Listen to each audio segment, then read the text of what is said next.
नमस्कार दोस्तों, स्वागत है आपके अपने YouTube चैनल एजी मस्ती में। दोस्तों, एग्रीकल्चर के क्षेत्र में बहुत सारी ऐसी क्रांतियां हुई हैं जिनका एक नामकरण दिया गया है। जैसे दुग्ध में क्रांति हुई, तो ये जैसे जैसे डेवलपमेंट्स होता गया वैसे वैसे हर एक चीज़ में, कृषि के क्षेत्र में दवा है और क्या बोलते हैं उसको, एग्रोनॉमी की, जैसे फसलें हैं, दुग्ध उत्पादन है, फसलों में कौन कौन से फसलें मुख्यतया हैं, उन सभी में जब जैसे मैक्सिमम प्रोडक्शन होता गया तो ये क्रांति का रूप ले लिया। तो उस क्रांति से संबंधित आज का वीडियो रहेगा हमारा, जो उन क्रांति से संबंधित रहेगा और पूरा का पूरा आपको जानकारी दी जाएगी कि कौन सी क्रांति किस वाली फसल से संबंधित है। तो महत्वपूर्ण वीडियो है, अंत तक बने रहिएगा और वीडियो को लाइक, शेयर, कमेंट्स और चैनल को सब्सक्राइब करना ना भूलें, जिससे आने वाला हमारा हर वीडियो आप तक दोस्तों पहुंचता रहे। तो कैसे हैं दोस्तों, बने रहिए वीडियो में। तो सबसे पहले जानते हैं कि सबसे पहले कौन सी क्रांति हुई थी। तो सबसे पहले क्रांति जो हुई थी वो व्हाइट क्रांति थी, जिसको कि सफ़ेद क्रांति बोलते हैं। व्हाइट क्रांति जो थी वो किससे संबंधित थी, तो आप बता सकते हो कि मिल्क से संबंधित थी। किससे थी? मिल्क से संबंधित। दुग्ध उत्पादन में इतना ज़्यादा बढ़ोतरी हो गई कि जिससे कि बहुत सारा उत्पादन हुआ और इंडिया की पोजीशन फर्स्ट स्थान पे पहुंच गई। तो पहली जो क्रांति है वो है दुग्ध उत्पादन से। और कैसी है? व्हाइट रिवोल्यूशन संबंधित किससे है? तो आप बता सकते हो मिल्क से संबंधित है।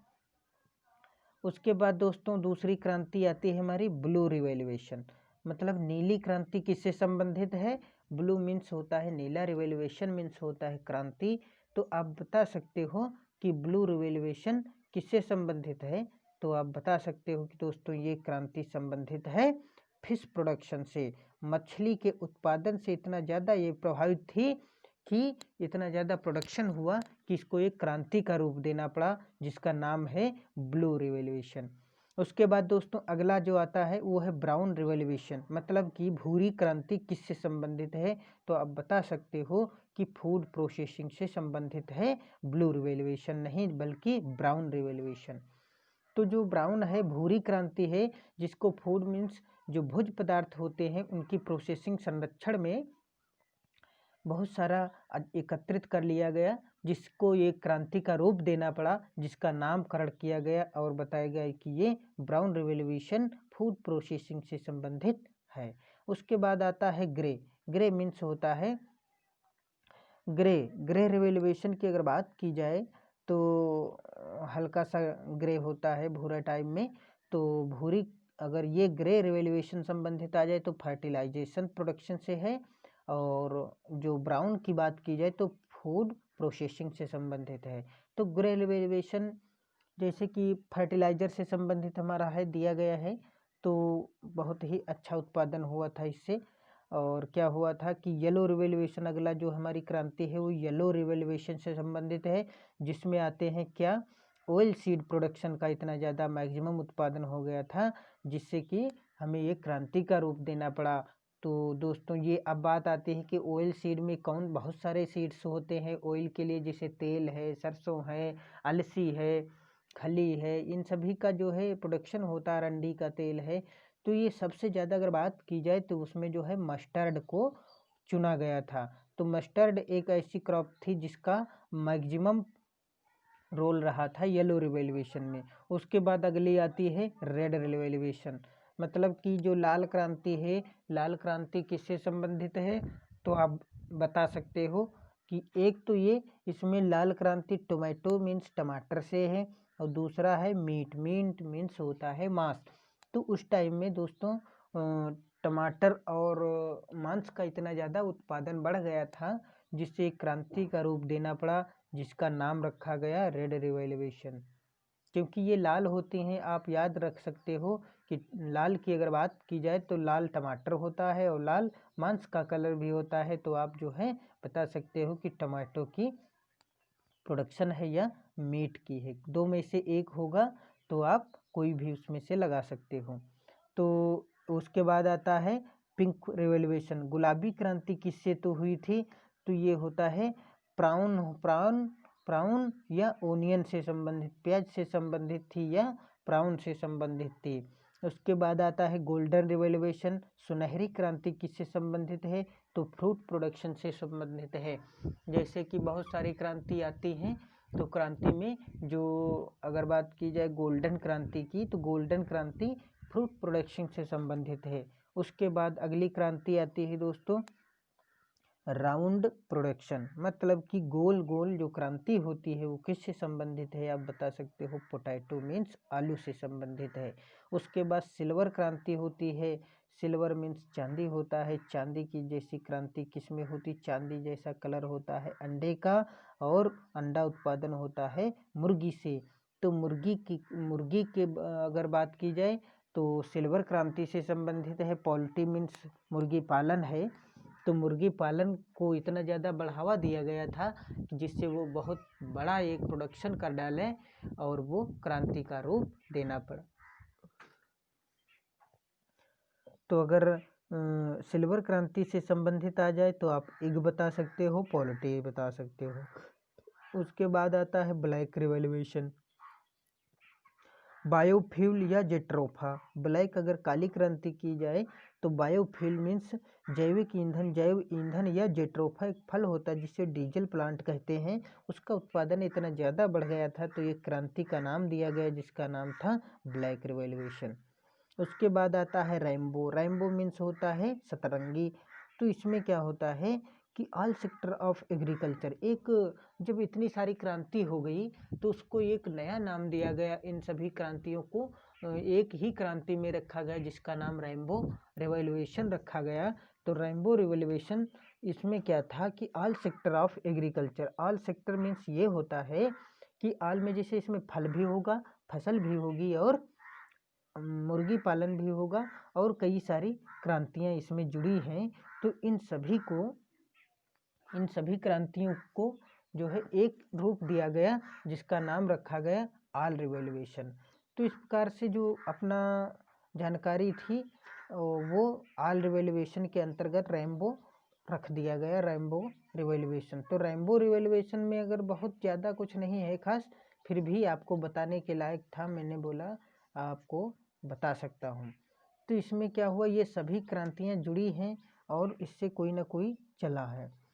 तो उसके बाद आता है परभनी रिवोल्यूशन। एक भिंडी की प्रजाति है परभनी, बहुत ही फेमस है परभनी, भिंडी की प्रजाति है और ये बहुत ज़्यादा पेपर में पूछा भी गया है, कॉम्पिटिटिव एग्जाम में पूछा गया है।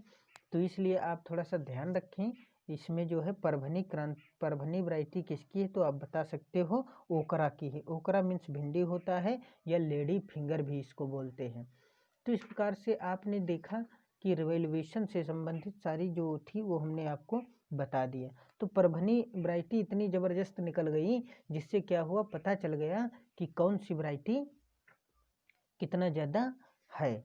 तो ये जो सबसे ज़्यादा परभनी क्रांति जो हुई थी ये ओकरा से संबंधित थी या भिंडी से संबंधित थी। उसके बाद आता है दोस्तों कि इंडिया शेयर इन वर्ल्ड, मतलब कि इंडिया का साझा पूरे विश्व में कितना प्रतिशत है, इस बारे में बताया गया है। तो इसमें जान लेते हैं हम कि टोटल जियोग्राफिकल एरिया जो है वो 2.4% इंडिया का है। विश्व में जितना भी ज़्यादा भौतिक कह लीजिए या भौगोलिक दृष्टि से जितना हिस्सा विश्व में इंडिया का है वो है टोटल 2.4%। उसके बाद आता है पॉपुलेशन, इंडिया की जो पॉपुलेशन है सबसे ज़्यादा सेकेंड स्थान पे है, फर्स्ट चाइना आता है।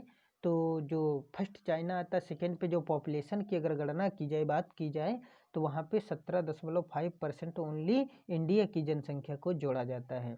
उसके बाद आता है लाइव स्टॉक मीन्स जानवर की अगर बात की जाए, जानवर जो होते हैं, पशु जो होते हैं, जुगाली करने वाले जो होते हैं, लाइव स्टॉक होते हैं, जुगाली करने वाले जो पशु हैं, उनका विश्व में भारत से कितना प्रतिशत है, तो 15% स्थान है। उसके बाद जंगल अगर बात की जाए तो भारत का जंगल विश्व में सबसे जो है 1.5% रहता है। तो उसके बाद अब एक बात आई थी, अभी थोड़ा सा जानकारी आ गई तो मैं आपको दे दूं।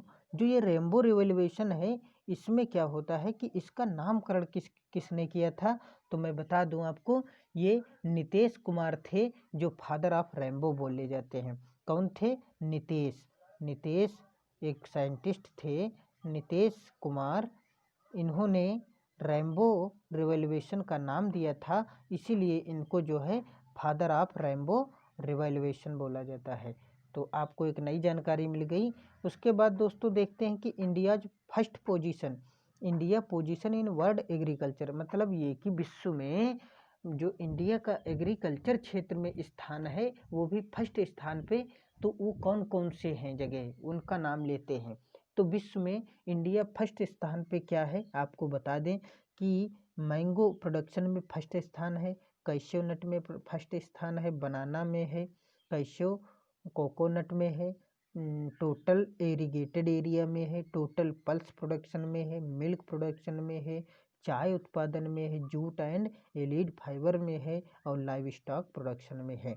आपको एक बार हिंदी में बता दें कि आम उत्पादन, कैशियो नट मीन्स होता है बादाम, और केला, कोकोनट मीन्स होता है अखरोट।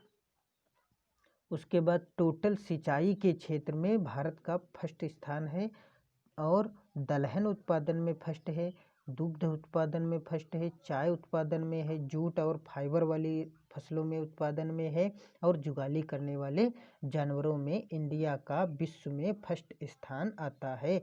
इसमें से कई बार एग्जाम में पूछा गया है कि जो है मिल्क प्रोडक्शन विश्व में किस स्थान पे इंडिया का आता है, तो आप बता सकते हो कि ये first position in world in India. तो आपको सेकेंड पोजीशन पे अगर बात की जाए, उसमें जानकारी दे दूं कि व्हीट प्रोडक्शन होता है, राइस और oil seed, fruits, vegetables, silk, sugar cane production.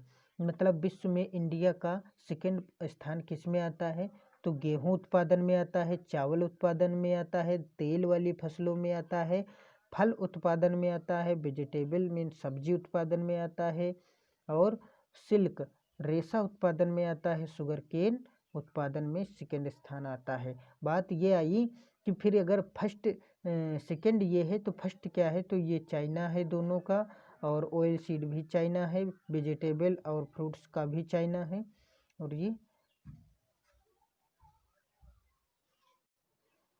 तो उसमें आता है। उसके बाद जो ये था, आपको बता दें जानकारी के लिए, ये रेनबो रिवॉल्यूशन और ऑल सेक्टर एग्रीकल्चर हमने बता ही दिया।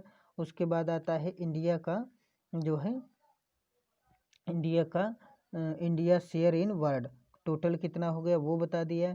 फर्स्ट पोजीशन बता दी गई आपको, सेकंड पोजीशन पे बता दिया गया है क्या, चावल है, गेहूं है, ऑयल सीड है, तेल वाली है, फल है, सब्जी है, गन्ना है, और रेशे वाली चीज़ों में सेकंड स्थान है। उसके बाद थर्ड स्थान आता है हमारा तंबाकू उत्पादन का और कपास उत्पादन का।